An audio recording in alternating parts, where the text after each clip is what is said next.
এইবার জানা গেল সাকিব এবং অপু বিশ্বাসের এক ভয়ানক সত্যি।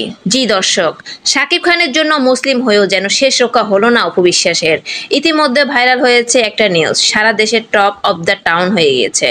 সাকিব বুবলির নিউ ইয়র্কের রোমাঞ্চের যেন আরেকটা দিকও নাড়া দিয়ে তুলেছে, আর তা হলো সাকিব অপু জুটি। সকলেই অপু বিশ্বাসের জন্য আফসোস করে ফেটে পড়েছে, আর বলেছে সাকিবের জন্য মুসলিম হয়েও সংসার বাঁচাতে পারলে না অপু বিশ্বাস। হিন্দু ধর্ম ত্যাগ করেও মুসলিম হয়ে বিয়ে করেছিলেন মেগাস্টার সাকিব খানকে। আর সে সময় থেকে সাকিব অপু জুটি ছিল বাংলাদেশের সেরা একটি জুটি। এত কিছুর পরও কেন মন গড়ল না সাকিব খানের? এখন সারা দেশের মানুষ এই একটাই প্রশ্ন তোলে যে, তবে আবার অনেকেই চাচ্ছে বুবলি এবং সাকিব খানই এক হোক, আবার সারা জীবনের জন্য একসাথেই থাকুক।